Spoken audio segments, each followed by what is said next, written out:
Before I go on, there's a couple of important points that I failed to mention from chapters 1 and 6 that I think are going to be important for you moving on for the case, since you're not going to be tested on this. But it's important points about products and about place, especially when it comes up to doing your case studies that I feel are important. So you're not going to be tested on this, but I want you to know these things. And I just feel like it's important enough for me to kind of stress these things. And one of them is to understand that products live in certain kinds of categories, okay? So marketing defines where exactly we move goods through the system by what kind of products that they are. We came up with these first three categories in 1923 when marketing, 100 years, when marketing officially split from economics, when marketing's original definition was the provision and efficient distribution of goods and services over a chosen consumer segment. And so these 4 product categories are important to know because it also defines how we go about distributing them as well. And so the first kind of category are those goods that are considered convenience goods, all right? These are the goods that take little to no effort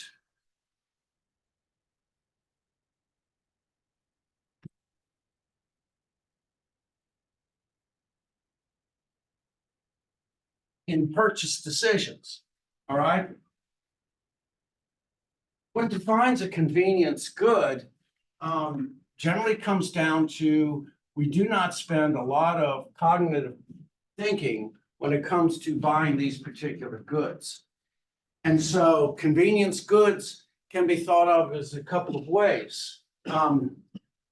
We can look at these particular goods that are spur of the moment kinds of goods. We buy these goods in the spur of the moment.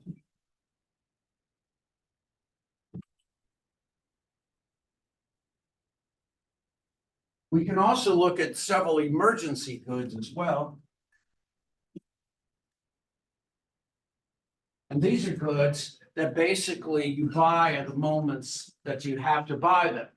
And so the example I always give is having umbrellas in front of the Walmart. And then finally, in this category, is also those that are considered staples. And these particular goods are bought every day. Milk, eggs, cheese. These particular goods are basically purchased instead of requiring the what is considered to be the central route in which we think of these things. We use what are called peripheral routes. In other words, we're looking for shapes and colors and those kind of things. So let's look.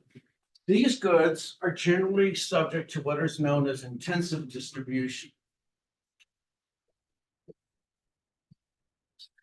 These are goods where you purchase these items anywhere you can at the moment where they are available. Okay. The next goods are shopping goods. And these are goods that provoke and encourage comparison.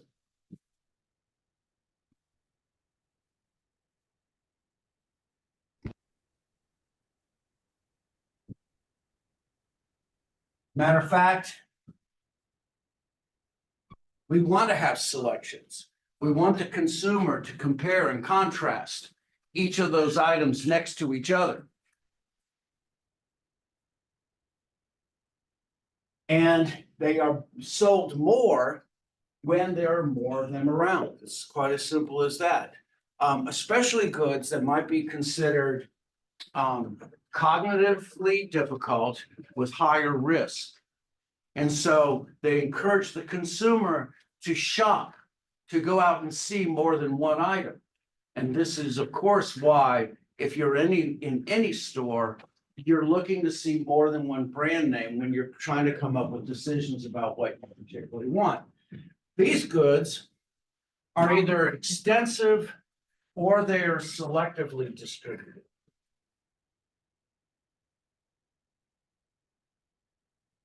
And which means that they're not in the most convenient outlets. By convenience, the definition I mean is like the closest possible place that you need to be. They tend to be in clustered locations where consumers expect shopping comparison. It is no surprise that automobile dealerships tend to cluster around each other. There's a reason for that and a purpose. It is not surprising why shopping centers have more than one particular good, because consumers desire that. And so selective distribution means exactly what it says. We're not trying to find the closest location. We're trying to look for maximizing locations with shopping abilities. The next of those goods that are called specialty goods.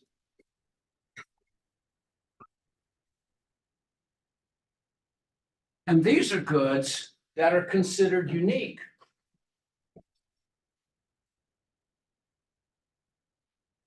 And they are sought out by the consumers.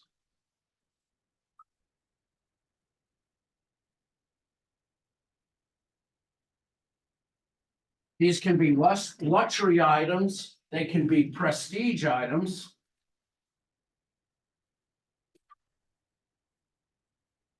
These are items by their very nature that consumers desire to go to a location to find these particular goods. And this is where we use exclusive distribution.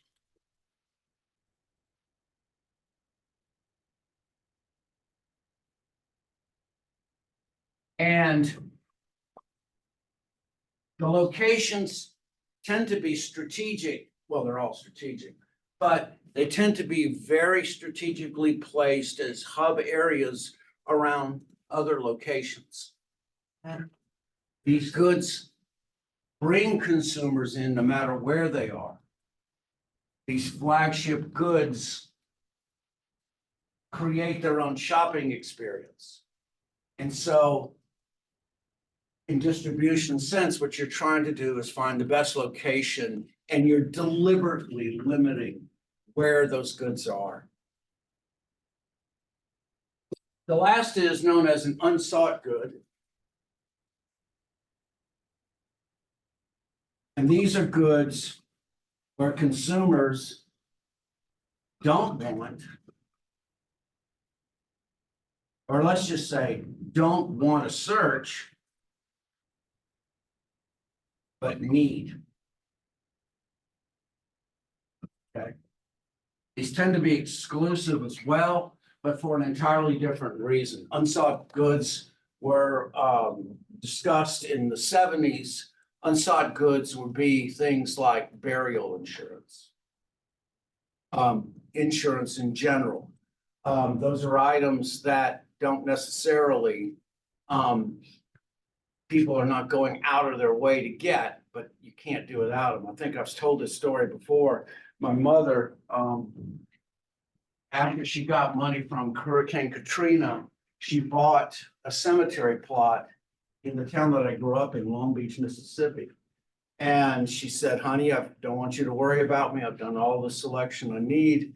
I have a place, so, you know, I want you to know that. And I said, well, thanks, Mom. And then she said, oh, and I bought one for you, and I bought one for Lynn, and I bought one for Jewel. And you know, it brought her comfort to know I had a place to go. And so I went, thanks, Mom. So what can you say? You know. So anyway, I just want you to know those things and to put those in your head. You're going to be doing the case studies where some of this is going to be important. I just wanted to touch on this. And I don't think in my own mind, I don't think I emphasized this enough when I talked about product and I talked about channels.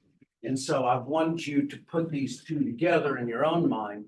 So when the case studies come up, you'll be much more informed. Okay? All right. Now I can move on. Okay, so let's go back. And we're going to talk about a unique part of strategy. One that keeps us up at night, marketing experts and the product experts. This is why Google, like I said, changed their name to Alphabet, by the way, is exactly because of this reason. And it comes down to the concept of innovation. And so, if you will excuse me, here's what I was looking for.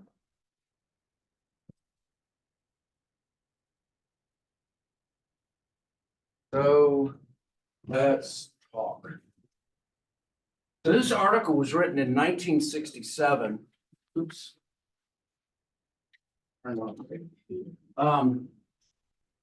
This is really 6-7 years after Theodore Levitt came up with his article. This article was once again also known as a bellwether, and this unsurprisingly, or let's say surprisingly, was what we call in the business a thought piece. And so what is a thought piece? A thought piece is a conversation generally of some theoretical kind of concept in which the author just simply kinds of lays out unique ideas for experts and theorists to kind of mull over. And this is one of the best. So his point was that innovation is much different than we might think. Innovation has nothing to do with invention. And that's an important point I want to put out now. Invention is the creation of a new idea and a concept, but it doesn't have the reach of what innovation is. Inventions can be innovation, inventions can be innovations, but innovations mean something else. So, what they say about innovation is that it stems also not just from marketing standpoint, but it is both an economic and a sociological event, okay? So Schumpeter's work, this is actually from the Austrian School of Economics, was that innovation does not occur in isolation, that innovation means more than just you might consider.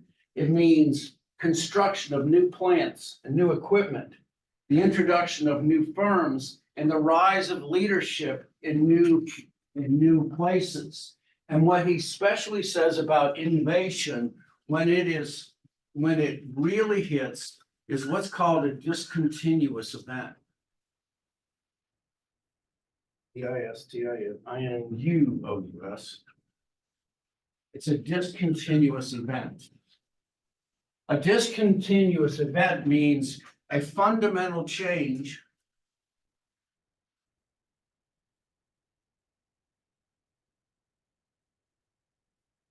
in order,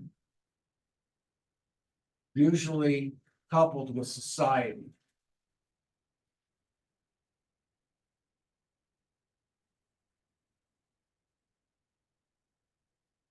It doesn't say that all innovation is a discontinuous event, but the major innovations have changed fundamentally the way that we live our lives. When microwave technology came around, the only way that you could possibly warm food was in the oven, and it took generally in the areas of 15 minutes to 20 minutes at least, And one of the other difficult things, especially in the South, is that when you turn on that oven, it heats the whole house. And it can make it darn near unbearable. Microwaves came along and fundamentally changed that completely. It allows us to heat foods without heating the rest of the house at the same time. That sounds like a small thing, but it's not. It's a big thing.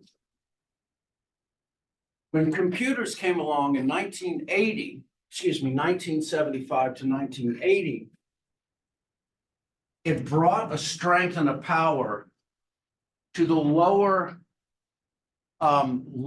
organizations, smaller corporations, to where 2 and 3 individuals in a group could compete with the largest and fundamentally change small business forever.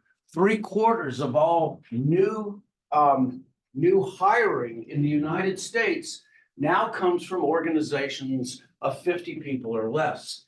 And it comes that way because small organizations can now compete toe-to-toe with the big ones. So the computers came along.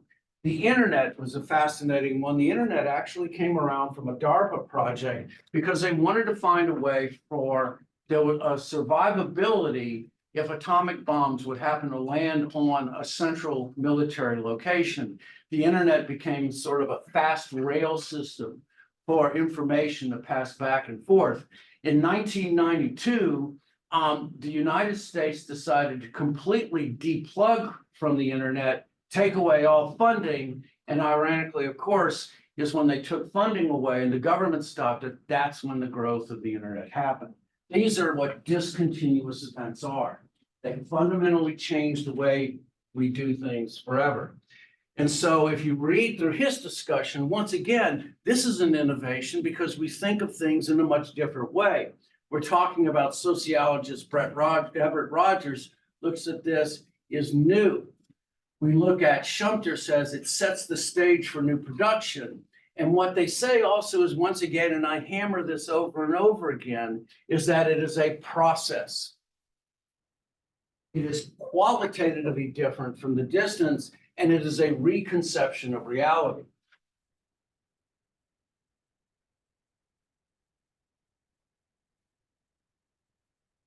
So this is what they talk about innovation, and what he looks at is he looks at innovation in 3 stages. Interestingly enough, you will find in every principles marketing book about new product development, you will see these definitions there. And so the first thing he talks about is a continuous innovation. A continuous innovation is basically a refinement of an established product.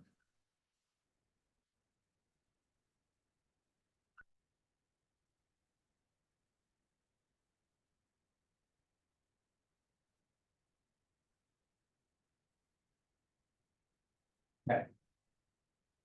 So he talks about fluoride toothpaste, new model changes, menthol cigarettes. But also what it takes is, as another example, a better camera on a smartphone, fingerprint identification, face print identifications. Those would be continuous innovations. Dynamic innovation, dynamically continuous,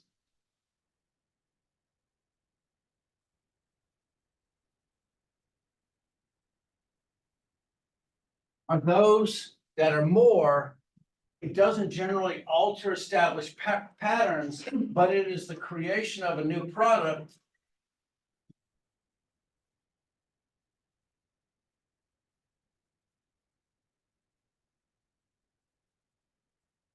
that creates disruption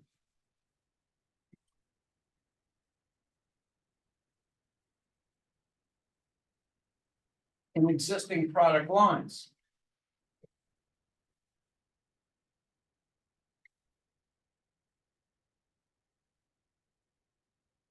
And so if we're looking at dynamically continuous innovations, these also tend to be where 2 technologies merge together. You put a camera on a phone. And all of a sudden you have a camera phone. Now it seems simple, you have a camera and a phone together, but look what you have. Now you have a connection or a communication device captured with the camera itself, and now all of a sudden you have a whole new way of doing things. They're called disruptive technologies, and generally it's when two different technologies merge together and create something that is significantly different, but not radically different. Okay, they tend to come from existing technologies that already exist. And then finally, discontinuous events are the establishment of a new product and new behavior patterns. So he says television and computers. Television was a major change. Television brought about a major disruption in the entertainment industry, and this is ultimately which led to movie corporations doing things like railing against television. In other words, they would say that it just simply can't meet all of the things that you can find in a movie theater. And while they may be correct, quite simply, it also did something that other technologies didn't do, and that is give more choices to the masses. You know, movies in themselves were still restrictive in a way because of the amount of money that it took to be able to go to movie theaters. And we're still there too, I mean, especially now. But television brought something new to people and gave them more choices than they ever had. The American automobile, while Henry Ford did not invent the automobile, in the creation of the $500 car, he brought something to essentially was the lower classes that they never had before. Freedom, the open road. It's not unusual that the collection of automobiles generally centers around the middle to lower incomes. There's an essential point there that is beyond just merely the products themselves. Now, if you're Jay Leno and you can spend everything, in essence, he's able to indulge in this, but the indulgence is in something that he grew up with as a child. And so these are the innovations. So how do we go about having those ideas spread out to other individuals? Well, what we find is that you can generally select and interpret, separate the individuals who will buy things, and you can predict these patterns. Now realize this is a thought piece. This is just something he thought up in his head. And yet what we find now, even today, is we still teach this in classes. And why? Because it's useful, right? It gives us a defined way that we can go out and strategically plan on how to be able to pursue consumers. And so what he said is the first part is the innovators. These are the individuals who go out and find new products, and they collect items not merely because they consider them good, but the innovators generally are there because they like to collect new products. Innovators tend to be upper income. They tend to be higher in education. You have high disposable incomes.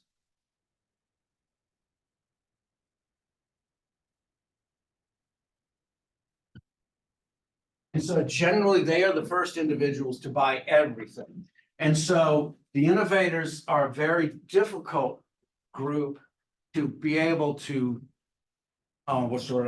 plan for, because quite simply, they'll buy the new regardless. The early adopters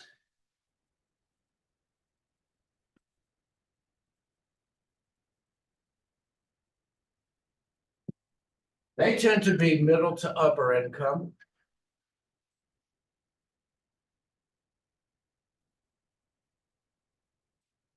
They tend to be higher educated.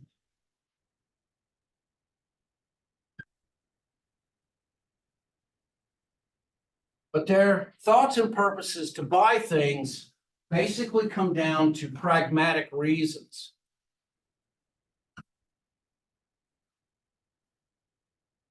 This is something that I've needed to have for a long time now.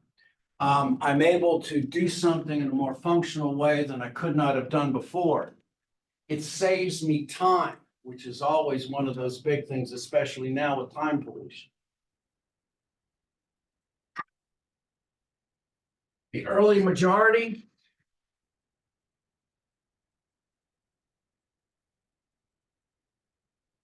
generally are those who start purchasing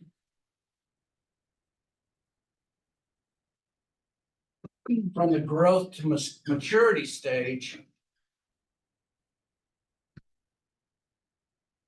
of the product life cycle.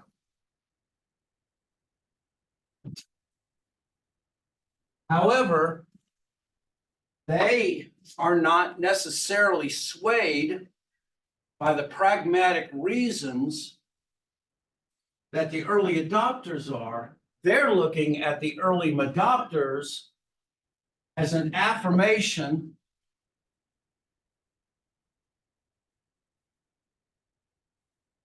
that it's a valued product.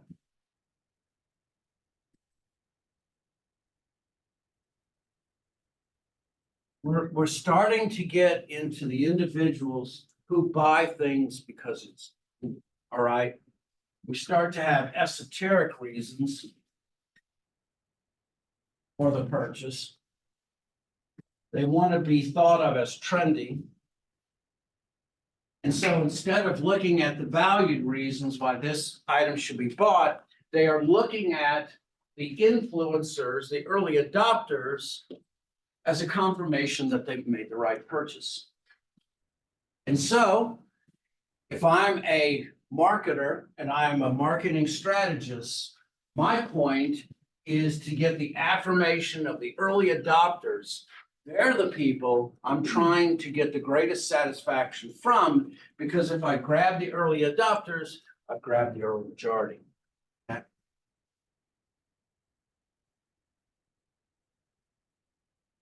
The next group is the late majority.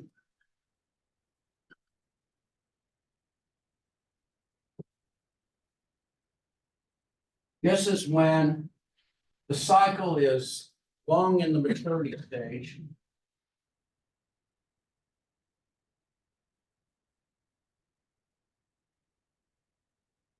In other words, the product life cycle is. Generally, their purchases come around costs. Purchase decisions are around cost. The goods are considered commodities.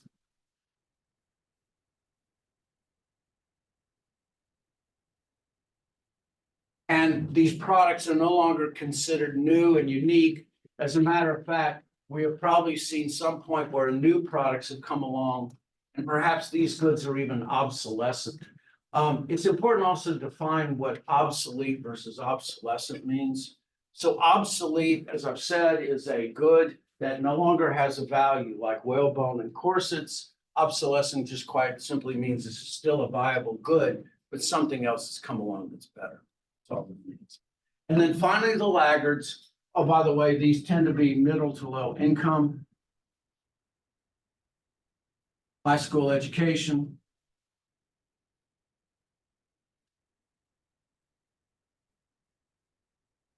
or repeat customers.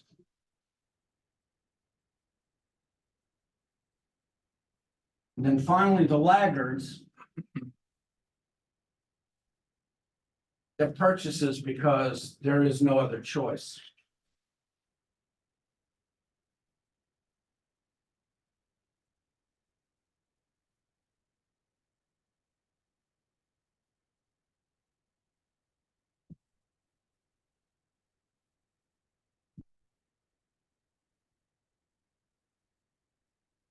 And so what this does, or what this discussion does, is it tries to map out how we go about thinking about products, understanding that a product is more than just a service that satisfies a need or a want. that these are products that do more, they fundamentally change the way we think and the way we do things. And I can think in my own lifespan, I've seen maybe 5 or even 6 major ones come along. I can certainly see artificial intelligence coming around the corner and it possibly doing that. I could see autonomous vehicles perhaps doing that, but it's going to take a lot more acceptance by consumers, and they haven't simply made the turn. And basically, autonomous vehicles haven't either. I did about 4 years of research on autonomous vehicles, and I'm not gonna. I mean, I think they, along with flying cars, are one of those interesting ideas that I wonder will ever get anywhere. The different autonomous vehicles cannot be handled in snow.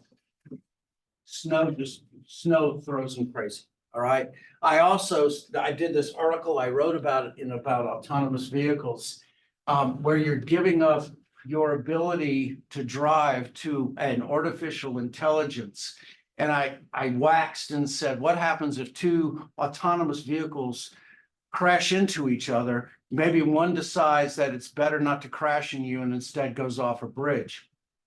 I mean, that's theoretically possible. All right. I've read the engineering research on how they make decisions, and it's pretty scary when you think about the engineers are deciding life and death. So, and if 2 autonomous vehicles crash into each other, who's guilty? There's a lot of sociological and psychological implications to autonomous vehicles that we've yet to cross. So, I urge you, if you haven't had a chance to read this yet, it's a great article. Once again, these are the articles that were coming out in the 60s by marketing experts. As I said before, they're thought pieces. They're very thoughtful, and they hopefully will spur a lot of future thought. As I said before, this article has been reprinted in just about every principles of marketing book that you ever saw. And yet, did they do the research in the background from the beginning? No. Robertson just thought it up, and it's still useful today. And that's why we do a lot of things we do, because they're useful. Okay.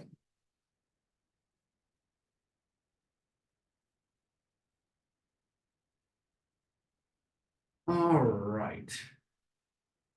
So let's continue with strategic marketing planning. We talked about the mission statement. We talked about the basics of the marketing plan. I've told you to ignore evaluation and control. Those are not as valuable to me anyway.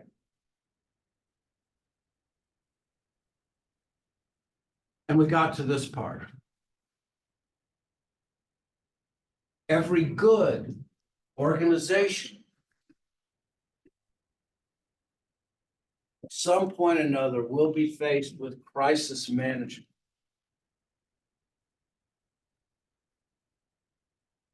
High-packed events, generally which are characterized by uncertainty and ambiguity, have to be thought of, even though they may not necessarily be able to be understood. They are impossible to predict. They create chaos, but they need to be planned for, even though it's planning for the unplannable. Anybody in here a first responder? Was You were. wilderness first responder. What's that? Wilderness first responder. No kidding. Where was it around? So I actually got my certification through App State, Okay. risk manager in my undergrad, and then I was out in Montana, subcontracted for the Forestry Service. Really? Yeah. How long did you do it? It's just like 3 months. I was out there for the summer. Okay. Fire season. How long did you spend training? So the course itself was only it was like 9 days, 8-hour days, but I think it's one of those things you continuously train on.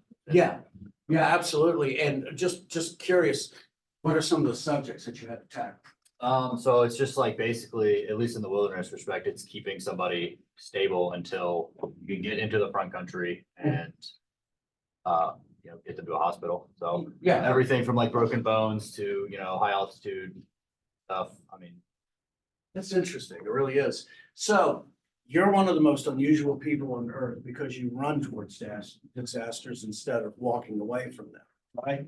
And the way that you do that is you defeat the natural individual's thought to stay away from disasters because you're trained for it, right? Training is vital. Even if you can't train for a particular disaster, you have a series of things in your head to do if you hit circumstances that you simply can't control.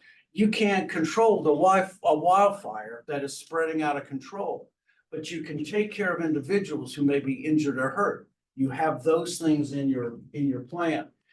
You can't stop floods. You don't have that, but you have the understanding of how to get people to high ground and at least stabilize them and make them safe. My dad was a medic. He worked on, he was a merchant marine, and he got medic training because they paid like $4 extra a month, all right? But he was an important person because especially when his ship was bombed several times, he was there to be able to take care of people. And he did a lot of sewing people up after fights in the weekends, okay? So crisis management is the process of handling high impact events. And usually what that requires is that you try to mitigate the initial damage so that you can look in the long run to be able to expand and find how do we take care of the future needs, okay?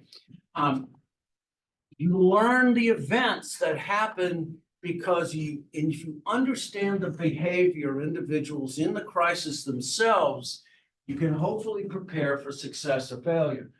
Consumers, or let's just say people, when they are given an event that they have never seen before, it is a natural human reaction to stay still and try to absorb what they're seeing. An example is if you ever go into a party and you know no one there, your first thing that you generally do is go find some food because that's the first thing you know how to do. Find food, find a drink, and generally what do? You find a wall to turn around and just look. And the reason is that that's how humans process information. Again, you've been to those parties too. Yeah, I mean, and it is, what you generally have in your head also is you have some kind of plan in your head about how to introduce yourself. So usually people who don't know what to do hang around where the food is or the drinks, and you might strike up a conversation, and before you knew it, you've got somebody else to talk to, and then you start to become part of the party. That is normal. Very much the same thing in crisis management is that you have at least some kind of plan that you mitigate the immediate damage, and ultimately what you try to do is plan for the future. And so we've already lived, all of us, through COVID-19, so we know what that is like. And what we hope is that if the next pandemic comes along, we will find better ways in which to be able to plan for the response. Usually once in a lifetime events tend to be very difficult for us to be able to handle. But what you do in a crisis managed situation is you handle the things that you deal with. So it is a necessary part of what's called continuity planning.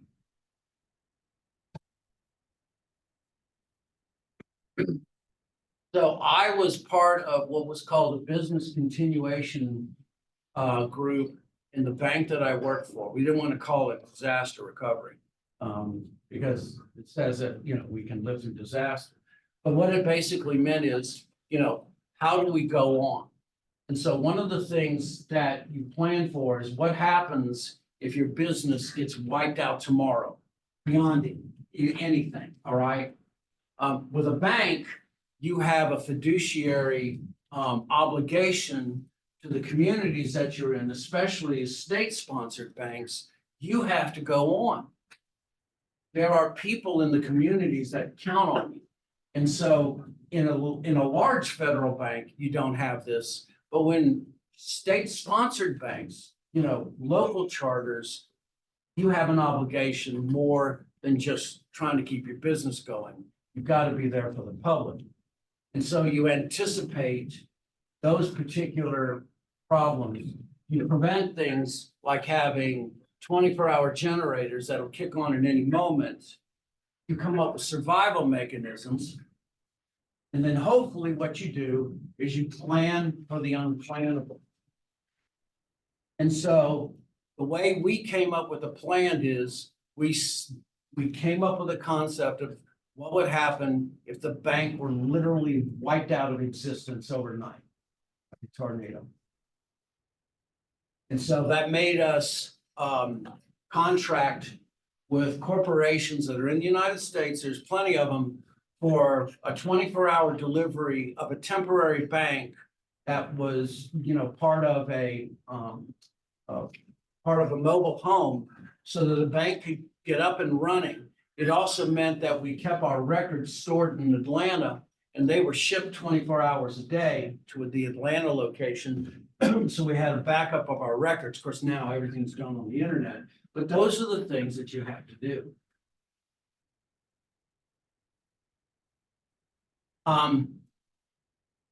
If you don't plan, if you fail to plan, you plan to fail. So everybody know what happened in the Francis Scott Key Bridge disaster. Okay, so I worked on boats when I was 17 years old on the Mississippi River. I worked on a tugboat. I turned ships around in the Mississippi River, and I know intimately what happened. And I think the pilot made a major mistake, but who am I? But, to argue with him.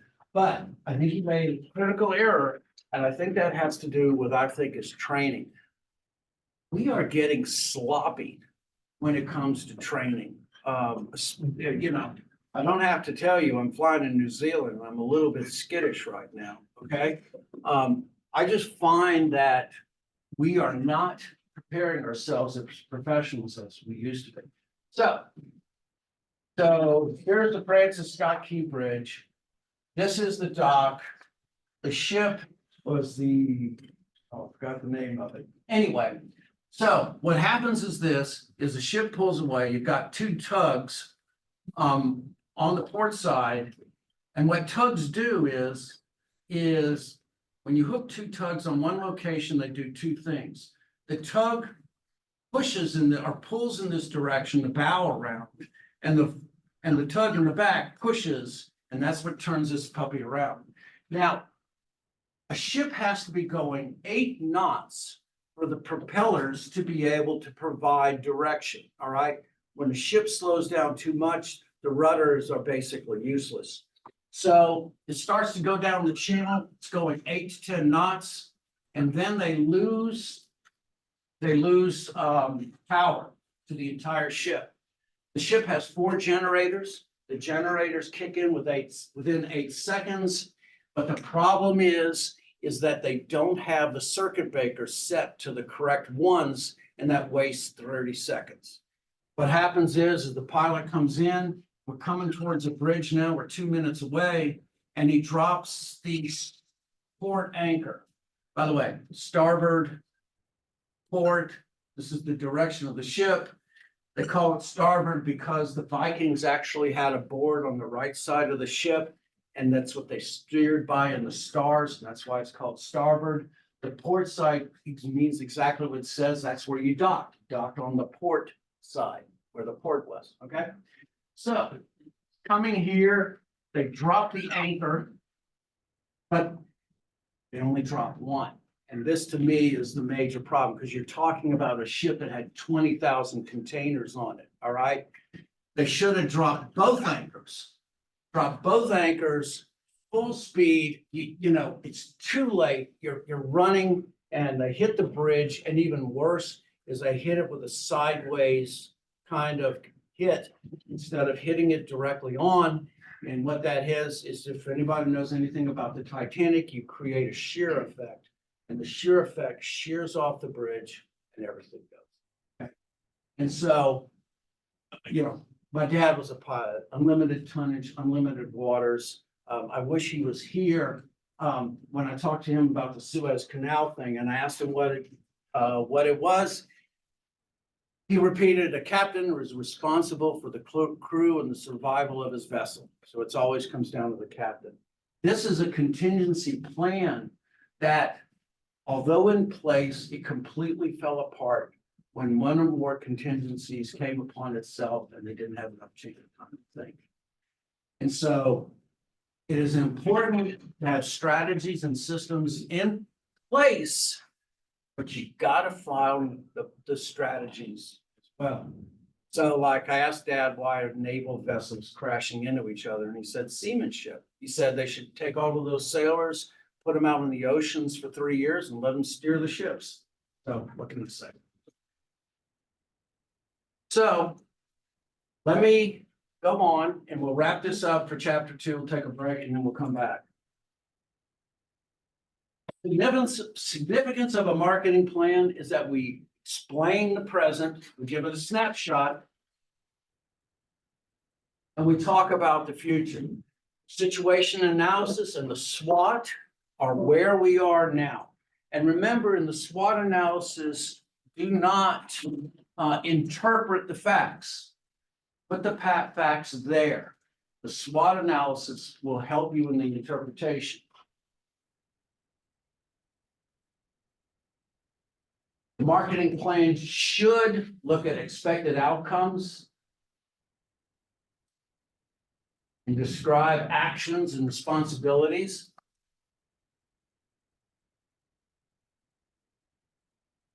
You must identify the resources needed for implementation because you may not have them to succeed. Quite simple. And then finally, what you do is you talk about the actions, monitor so that you can ultimately determine whether or not you're succeeding.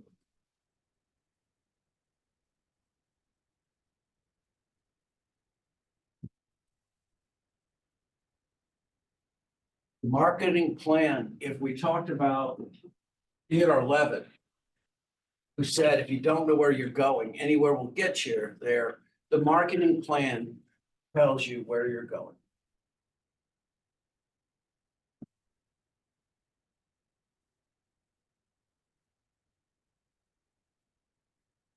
Who does the work? Usually it is the managers close enough to the ground who understands all of the actors in play. Many use consultants and committees. Why would you use an outside consultant if you're in an organization? Biased. Thank you. Absolutely correct. You have outside organizations come in to avoid your own bias that we naturally would have. While the marketing managers, middle to upper level, maybe division managers, or even staff organizations write the plan, the final responsibility comes to the vice president of marketing or the marketing director. So while the chief information officer of Walmart, who came from somewhere else, executes the plan, ultimately it is the director of marketing for Walmart who is responsible for it. And of course, the final approval has to come from the president or the CEO.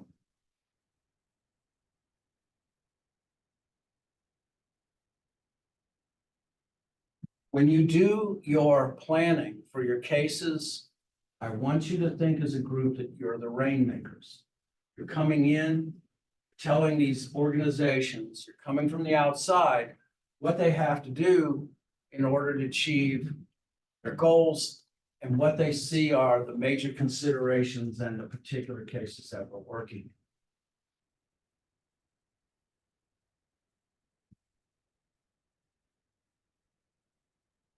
So, what are the barriers for innovation? We'll talk about this when I come back. We'll talk about a big one.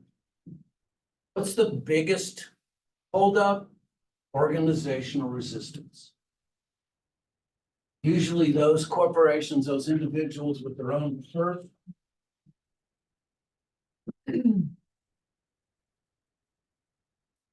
and uncertainty. Uncertainty is the inability to measure the impact of an innovation.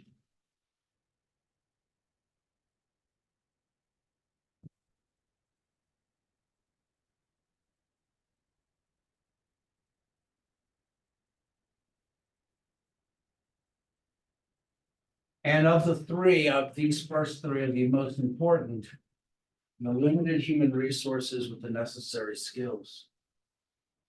But right back to HR. People in your organization are the most important assets that you have. You can always equip yourself with fixed assets. But it is the human potential ultimately that determines the success or failure of any organization.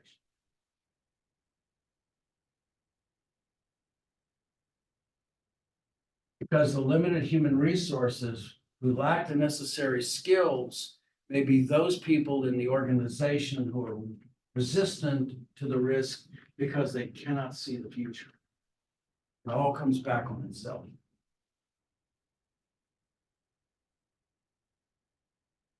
So the three major barriers: organizational resistance, inability to measure the impact, and the limited HR. All right, we're going to take a quick 5-minute break. That kind of finishes up that chapter. And we will come on to chapter 3. Be right back.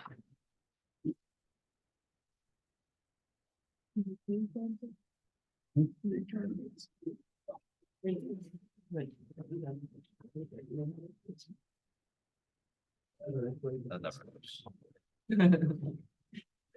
Yeah.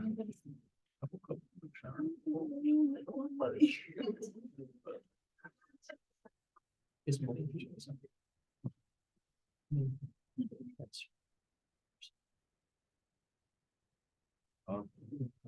But 3% each. 20%. Oh, so 10% each. Really? Yeah, I don't really give a shit. It's like, Let me check this out. no, there's multiple choice.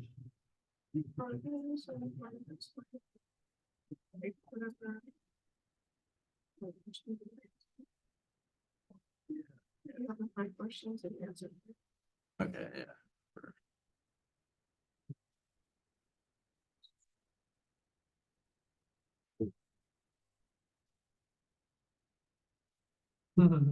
Pues,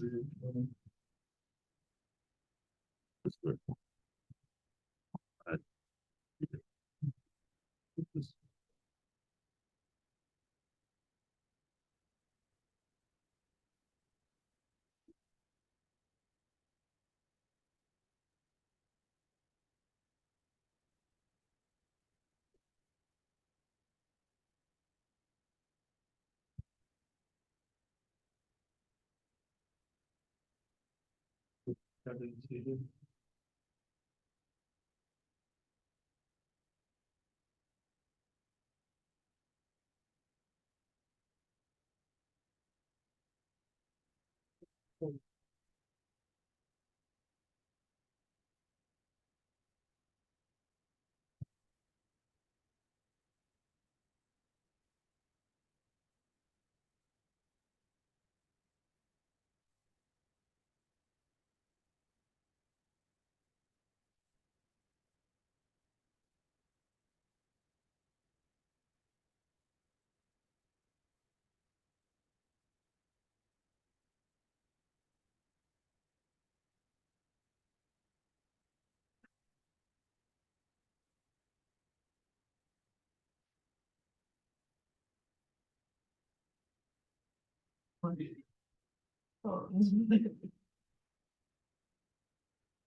There, but like, why do they use that?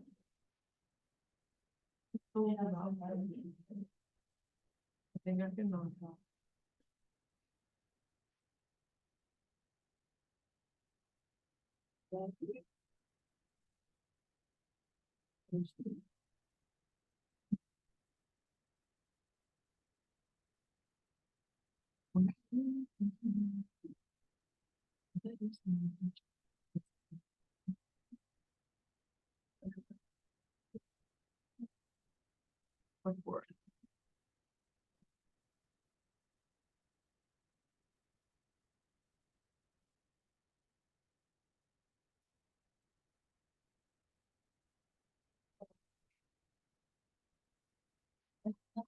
You they.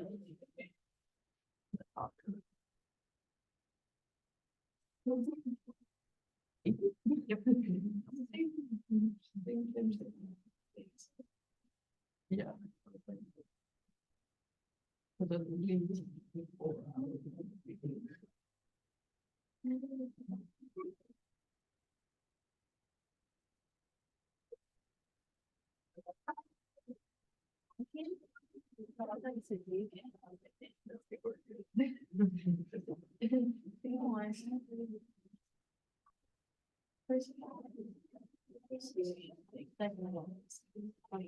It's your board. Like you have to do. I tried that.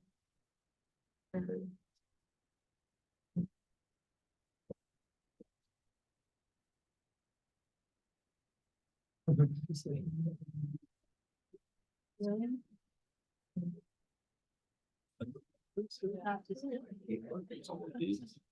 I don't know, or if it's just your notes. These are my notes. Yeah. Beautiful pages. Honest that. Well, yeah, well, almost we could. Pretty sure.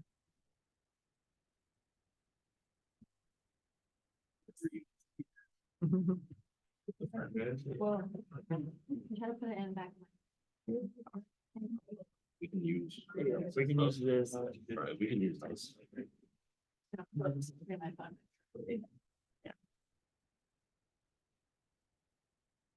Well, if I'm bringing ginger in, but one of these, I do both, it's like, you know, it's gonna be like blue, like fuzzy stuff all over. I'm not kidding, I'll show you next time.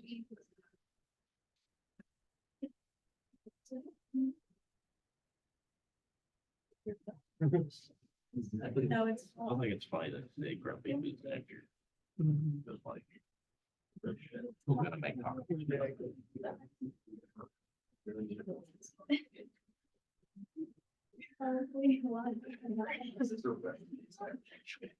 ever follow that, Just so we can have Here, you have She's something. already set up on- yeah, you can make. Oh, yeah.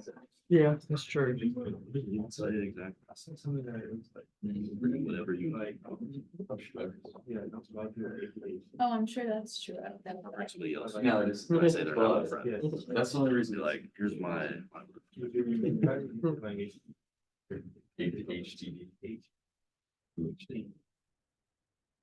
I did study on a free. Yes. Oh, so.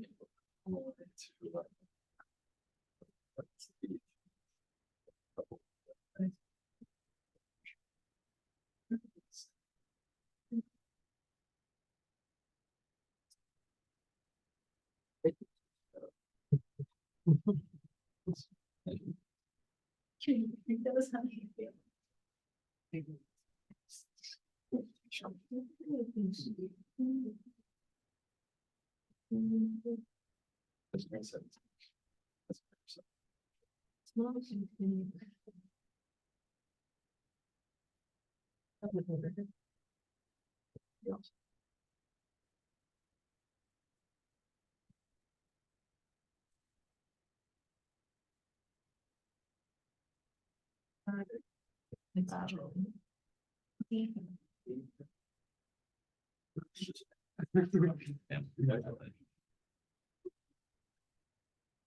There's that.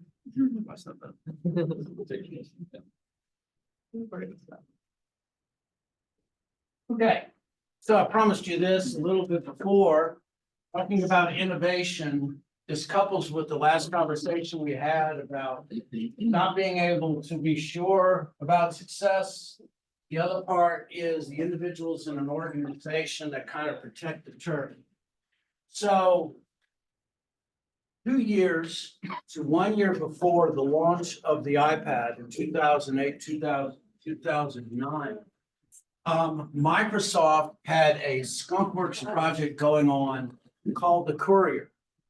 And so what the Courier was a fundamentally new PDA at that time that they were called a personal digital assistant. That they were looking to be able to not only support, but be able to go to. So the Courier basically was a piece of paper, or let's just say, it was the size of this, it was 8.5 by 11. It was folded over with a hinge in the middle. And I will just go ahead and show you how it worked. If I can get the sound up the way I want it to. Okay, so let's give it a shot. Hi, I'm Marcel, and I'm a trend researcher. I'm just starting a new job helping West Elm design a new line of furniture. Today is our first meeting, so I open up my address book and flick the client's name over to the map to see where his office is. Let's see, it's downtown Seattle. Okay. So now I'm going to open up my journals. And I'll start a new one for West Elm.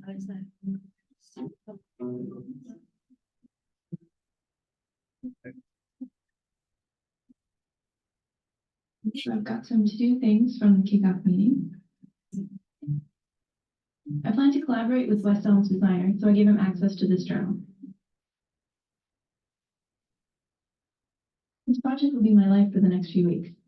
So I hold the home button, and now it's set as my home page.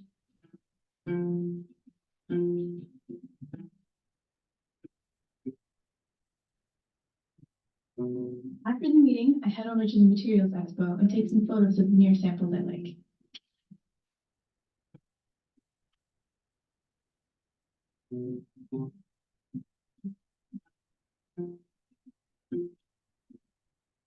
This dark wood texture could work for this project, so I drag it into my West Elm journal.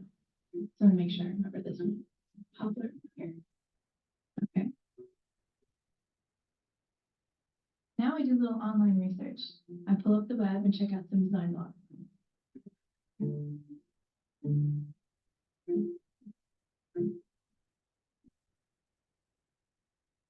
And drag this over into my journal. Let's see what else is there. Human extravagance. Let's keep this. I cut and paste it and put it in my journal.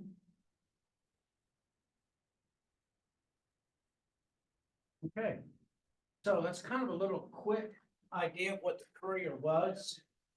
It was, as I said, a folded book note, so you could fold it over and it had a hard shell on either side, so the inside was protected.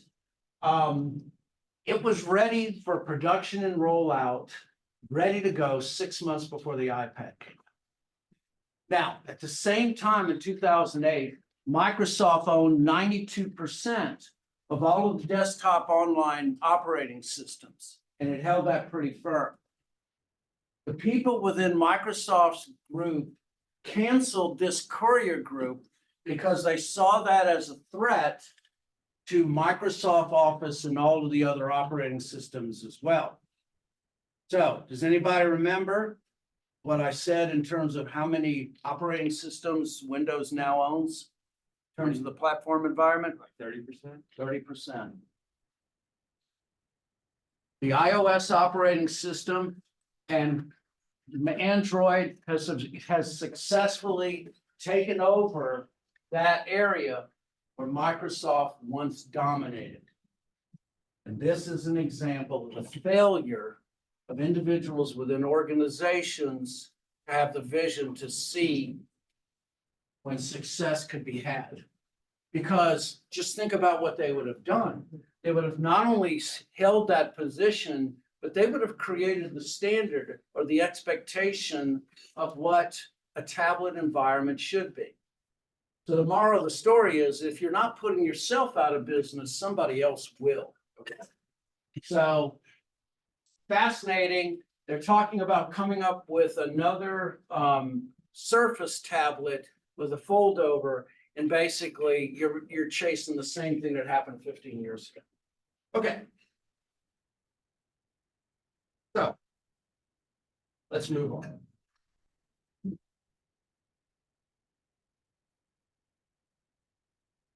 So we're now going to talk about the collection and analyzing of data. So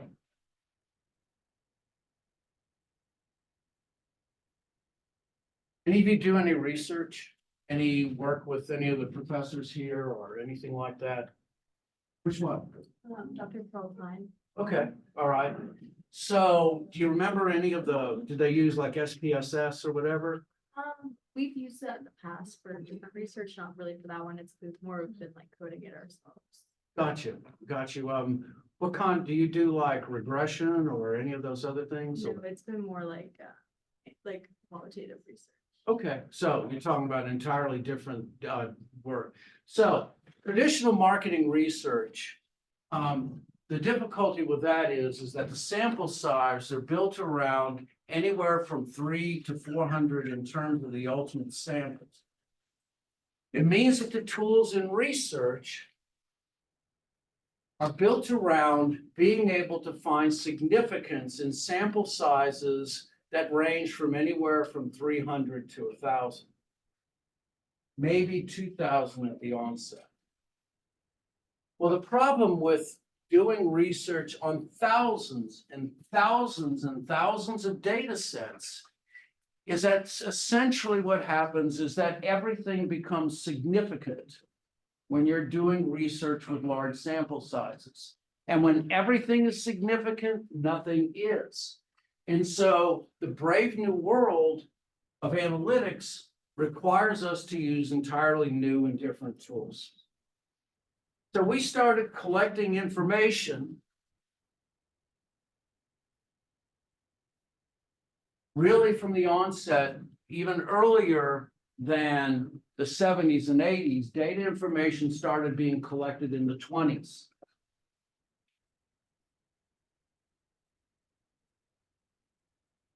The reason that we do this is that we're asking very specific questions. How do we know if we've achieved success? How do we spend our money efficiently? And not only that, but we have to be able to set it up so that marketing and advertising is flexible.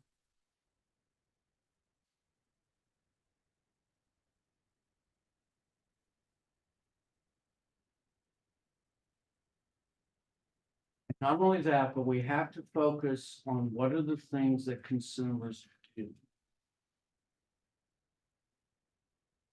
In the 70s, marketing first started really becoming interested in consumer behavior. We started borrowing the ideas from psychology, and it became a major focus. By the 2000s, consumer behavior and our ability to maximize what we know about consumers all of a sudden was overwhelmed by the amount of information that we have to store. And not only that, but once again, there are some basic pieces of information that demographics are important, but they need to be connected with what consumers do, which is the realm of psychographics. And so marketing analytics is how do we optimize the insight from the data that we collect? As I've said before, we're in the realm of big data. Data sets of massive structured and unstructured sources. How do we make sense out of all of the information that we have?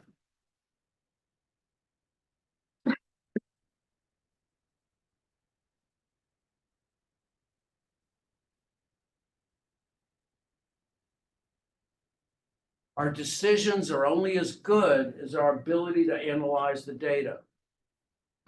Not only that, but it has to be collected quickly and in a timely manner.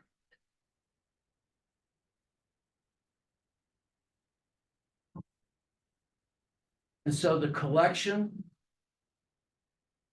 and evaluation of that data has to be done in a split second.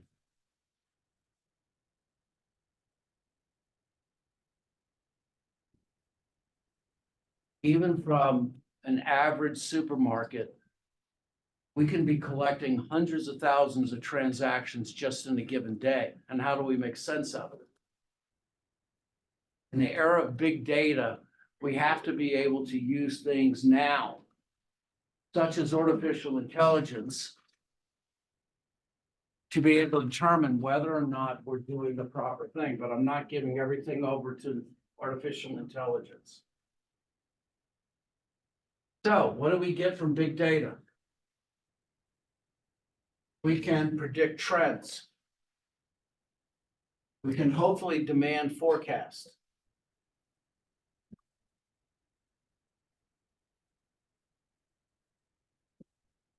We can provide information through touch points with other individuals and create a more personalized approach for each individual.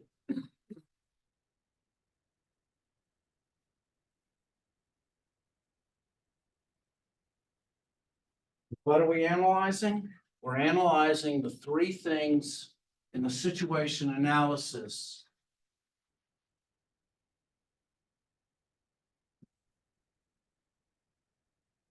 that we need in order to be able to come up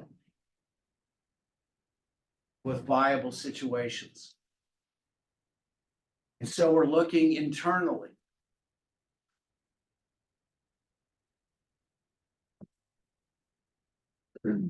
We look at the objectives, strategies, and the performances.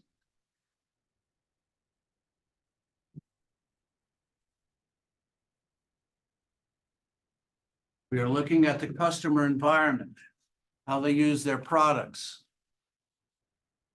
why they buy our products and why they don't.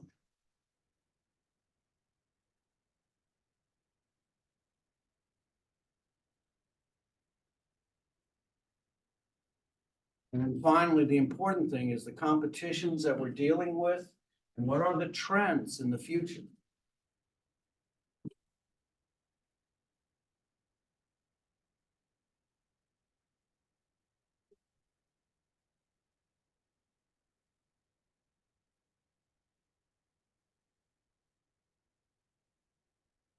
How do we conduct a situation analysis? The first thing you must say is that to conduct it, it does not replace the human intuition.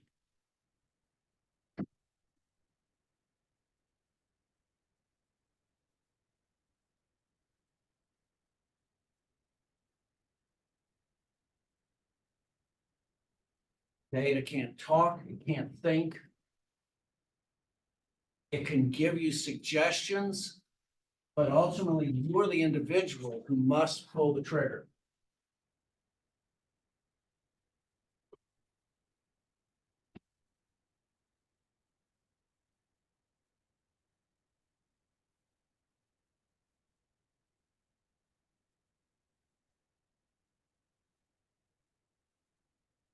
Maybe that you have to involve dissecting target markets. How do you know the heavy users from the occasional ones? This is where market data comes in. And you see individual interactions in which they purchase. You can tell and identify which items are staples, which consumers, at what time of the day.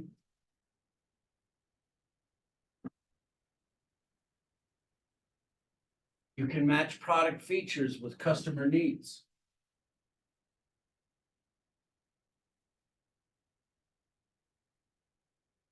And then finally determine how well you do relative to the competition.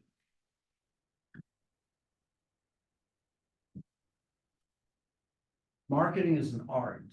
It always will be. The research that you do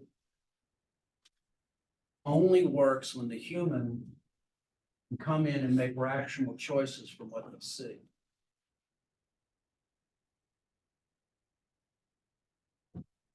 You can see I'm not a fan of artificial intelligence. Because I think there's just things that humans can do that machines can, because machines don't think. Okay? Not yet.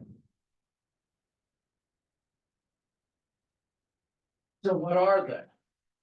Important to understand that data and insights are not the same. The data is the raw things, the facts and the details, the customers, how they use their products, and how consumers interact in the environment.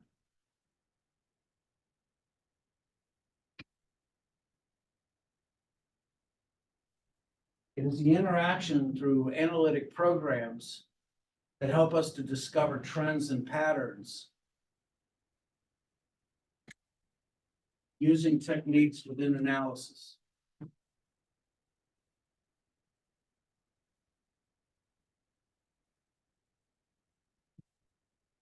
Once again, insights are driven from the human element. It is not provided from the analytics. It is the useful information coming from the data that ultimately allows us to come up with rational choices.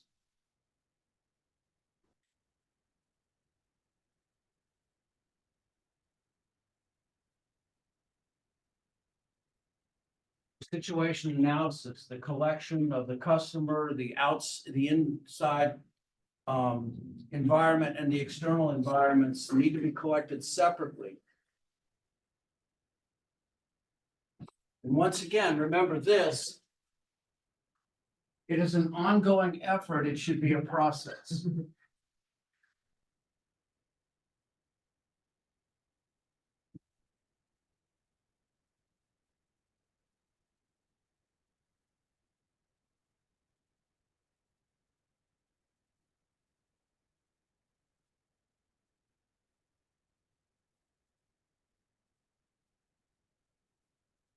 The analysis is valuable only to the extent that it improves the quality of the resulting plan.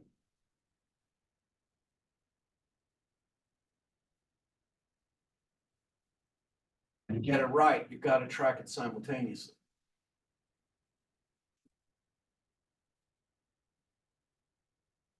So in 1982, Coke was deciding that they had to do something about Pepsi. Pepsi was driving them crazy. Pepsi started doing in the 70s what was known as the Pepsi Challenge. What was the Pepsi Challenge? Pepsi was doing blind taste tests. And what they were finding is that in 2 out of 3 situations, people chose Pepsi over Coke. So who are your loyal Coke drinkers? Anybody? I am. Pick between the two, yeah. Oh, yeah, absolutely. Yes. Okay.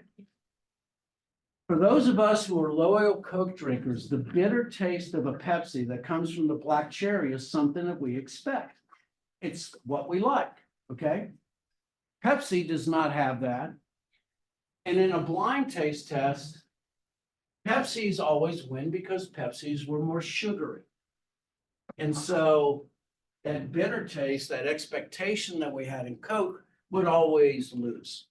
Well, here's where Pepsi went nuts. Excuse me, Coke went nuts. They decided they were going to change the formula of Coke.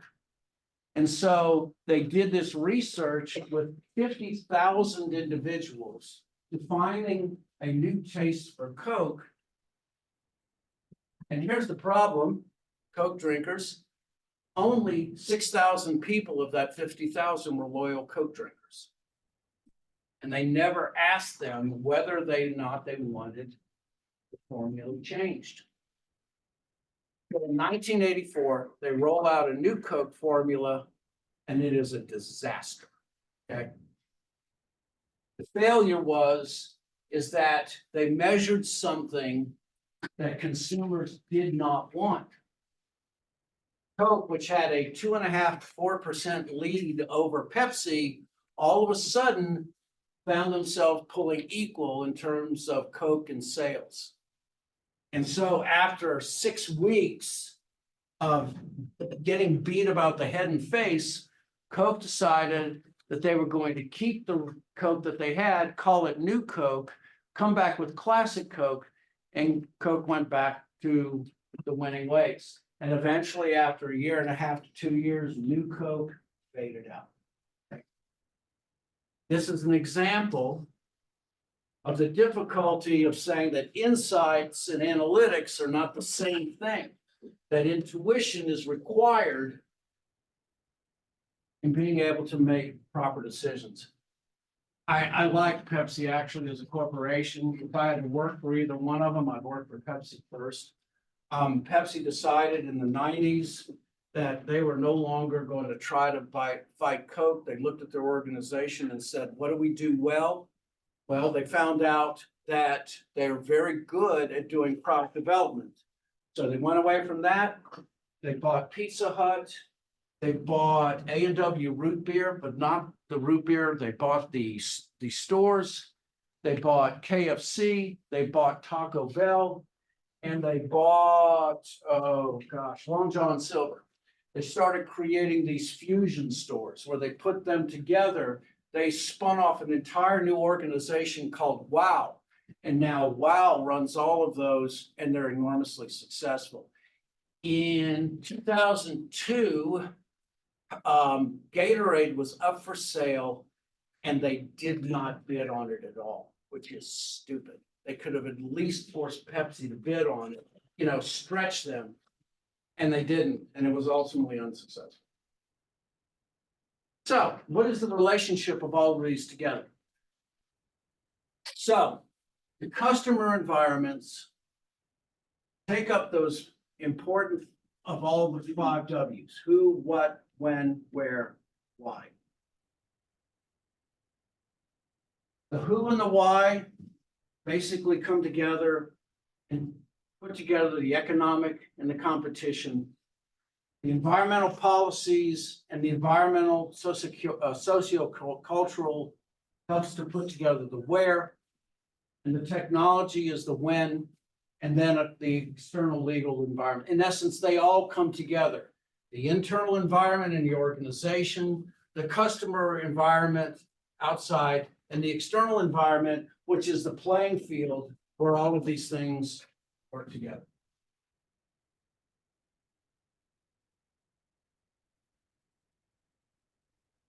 So let's talk about it. How do we evaluate what the internal environment's doing?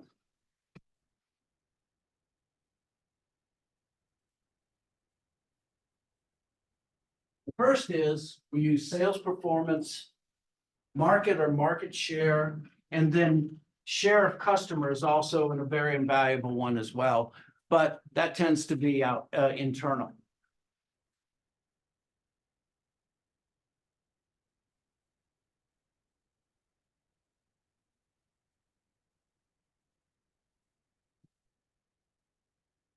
Pepsi, excuse me, Coke, with their focus once again on their product instead of the satisfaction that they gave to their customers, were one of those corporations that was flawed in the goals and objectives that they had.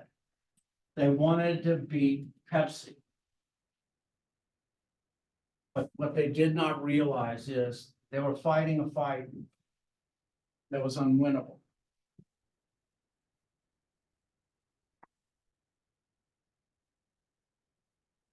Flawed marketing strategies especially happen when you are not focusing on the organizations that are your major buyers.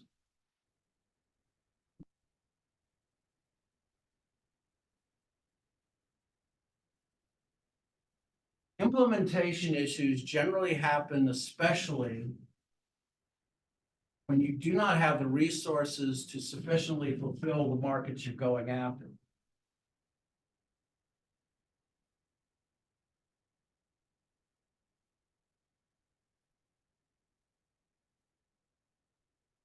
Changes in the environment, especially over the last 4 years, can make major changes overall. So, anybody know how long Sunday delivery for the mail has been around? Wow. 7 years.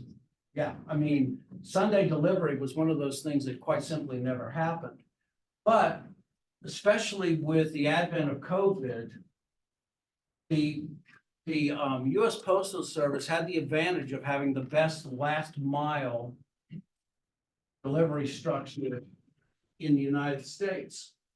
And so what they started doing was they were starting to pay the US Postal Service's extra to be able to do those last mile operations. Well, it doesn't work all the time. It certainly did not to their advantage. And now what you have is you have Sunday deliveries at all times. Now you have Walmart doing things like making deliveries happen within 4 hours or less. And so these are major macro changes because it means that consumers, the expectation is this is the way it's going to happen and change and stay forever. Does anybody have on their phones also the tracking to where the trucks are at any one location? That's been a major change, okay? So I can on my phone see exactly where the Postal Service trucks are at any place. And US Postal Services are about to pick those up as well. It gives you an enormous advantage of quite simply not having to stay in a single location away for delivery. And then, of course, the change in customer sentiment, the expectation that these are the way things are going to be, has fundamentally changed the way we expect delivery to happen.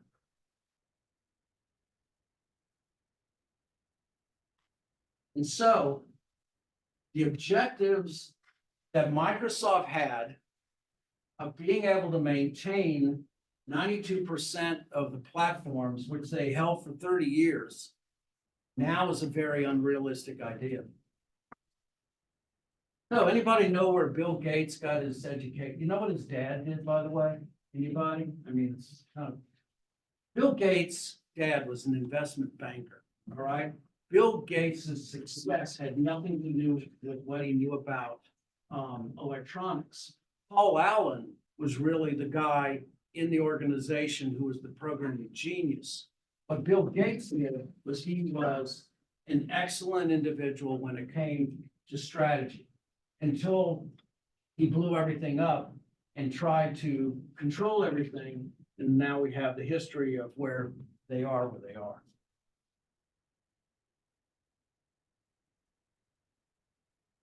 So Ford has made these shifts, and Ford is now in difficulty. When this was written in 2021, they were talking about Ford's strategic movement,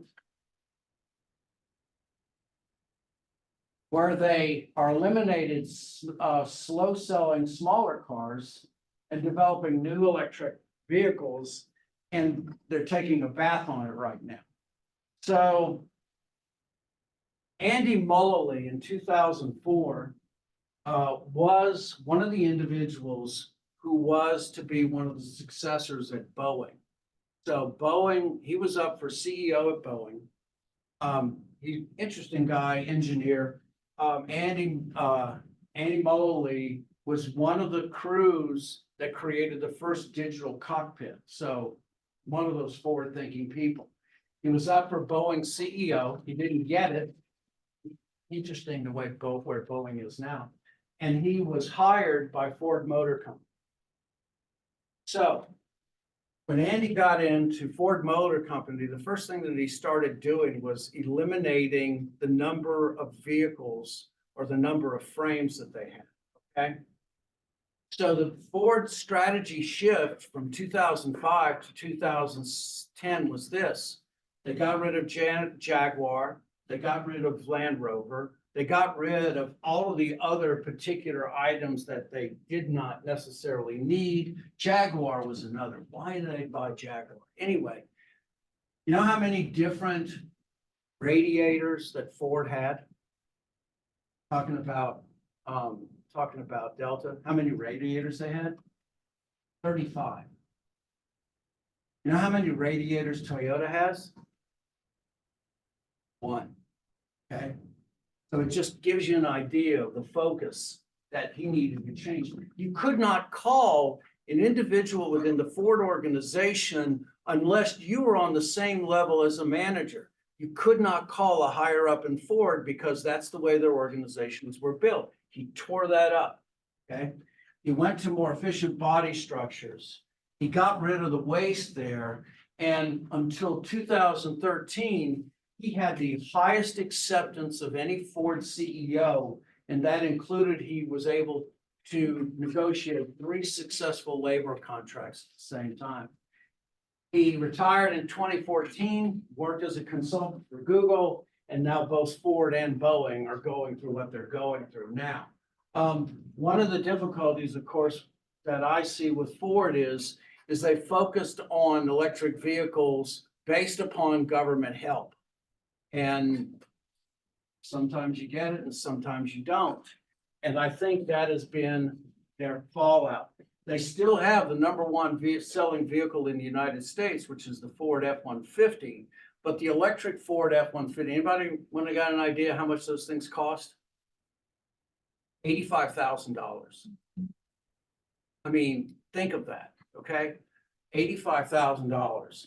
Now you can run your home on it, seriously. You can plug it in and run it in your home, but they simply aren't selling. And so these are difficulties in shifting the strategy where you first think you have success and then you have failure.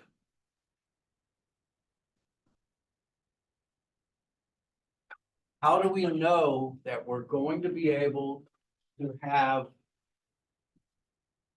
sufficient assets to be able to predict our future? This is where predictive analytics come in.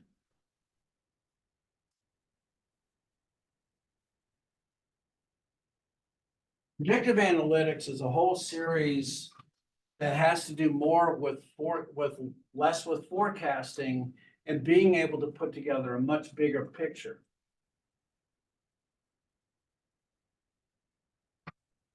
Predictive analytics can look in the short term, look at the large picture of availability of resources, and see where bottlenecks and assets are valuable and needed and strategically important. It is financial analytics, and so they can look for cash shortfalls, but they can also look for difficulties in human resources and technology as well. Ultimately, what you try to do is you're trying to improve the overall quality of the goods that you're having.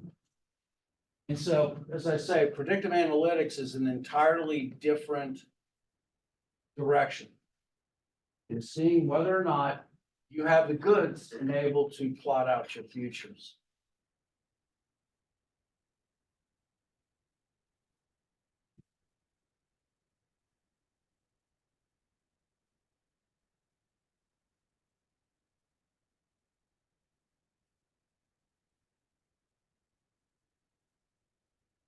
Organizational culture is much deeper than we might think of as a asset of your corporation.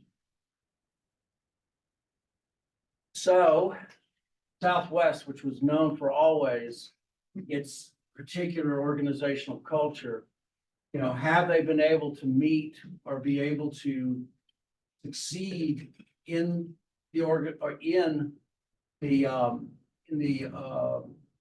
industries that they're in right now? We find that cultures tend to be relatively stable, and the difficulty with changing them tends to be that they are time consuming and they can be very difficult, especially when it comes to mergers. So 2 of the worst mergers that have ever occurred, one of them was between Time Magazine and AOL, America Online. And another one was between Chrysler and Daimler, which was Mercedes. Internal cultures and structures are stable at most firms, but when you go through organizational mergers, you have issues. Anybody want to get an idea how Whole Foods likes being taken over by Amazon? They hate it. I mean, the culture is just dying. They're not similar at all, especially for the fact, the truth is that Amazon is pretty, unkind, is the word I should use, when it comes to their lower workers. And their belief of basically that they took over Whole Foods, okay, so this is one of those organizational or one of those strategic moves. They took over Whole Foods for the main reason is that they wanted to have retail outlets. And because they found that the hot breath of Walmart on them, having all of those locations where they can deliver goods were something that they were concerned with, and they still are. So they were looking around to find an organization to buy, and they found Whole Foods, and they couldn't have made a worse decision. So bad that they have held up buying other places. I don't know if you know this, but Kohl's is on the block. So they've been thinking about buying Kohl's for years. And that would actually probably be a more ideal route for them to take over, but that hasn't happened yet, and we'll have to see. And so organizations should review the current and anticipated cultural shifts in marketing activities, and especially the move of artificial intelligence in the organizations right now. I feel like that should be done with some trepidation, and yet you have to embrace these things because you can't get caught without having the necessary knowledge to make right choices.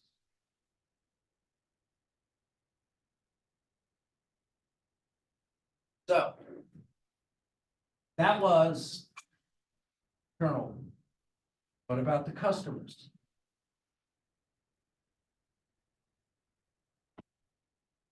What we collect in the customer environment is the firm's current and hopefully potential future customers and look at their future needs.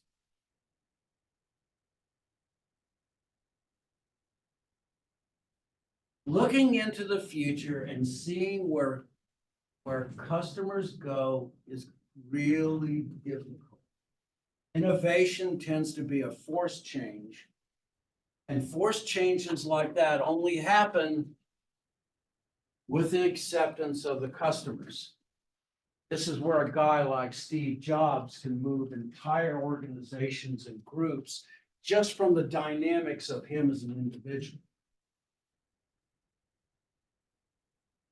Steve Jobs once famously said, "If I have to put a pen on an iPad, then I've failed." You get pens on iPads? Yeah. That didn't happen until he passed away. But one single individual like a Steve Jobs can't do that anymore. There needs to be a certain amount of research to be able to understand where customers want to go. And yet, we are driven by what consumers do. Marketing is context driven, and so we have to constantly watch what they're doing. And this is where we get into what's called ethnographic studies.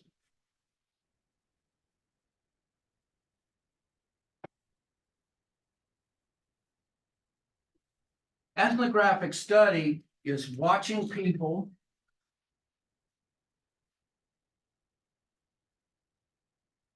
in their normal day-to-day activity.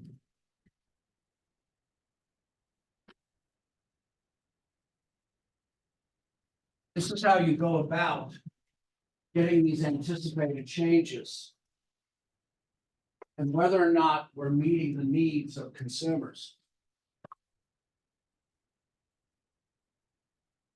So at one time,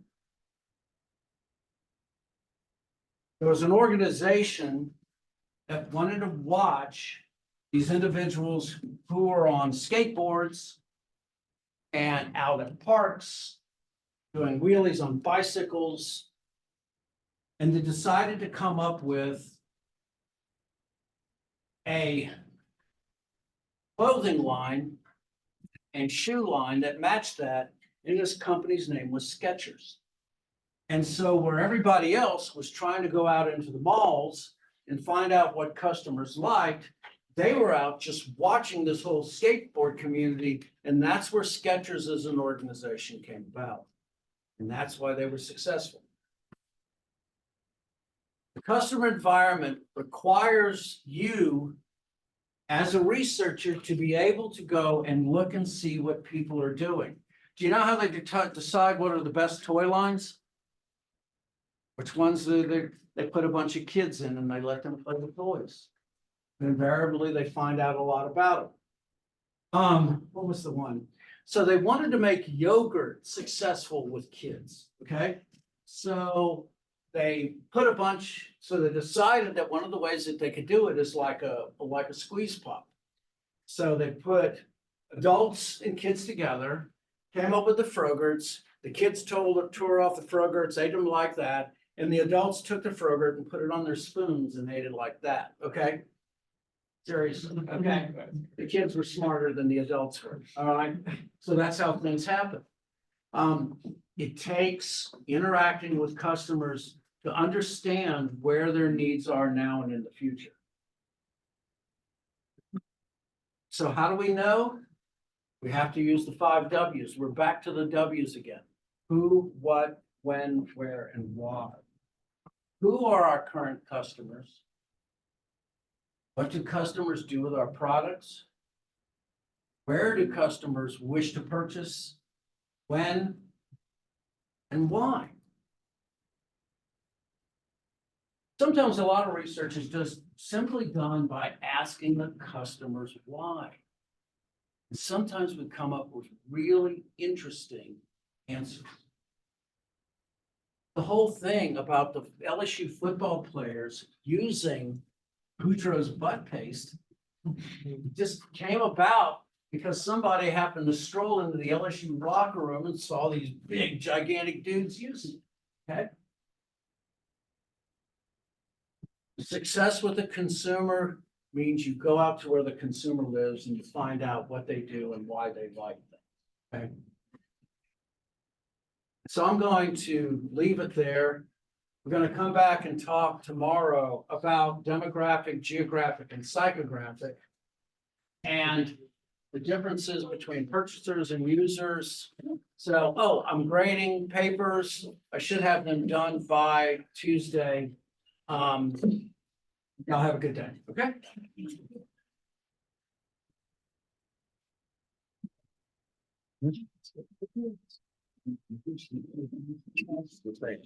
Oh, for real?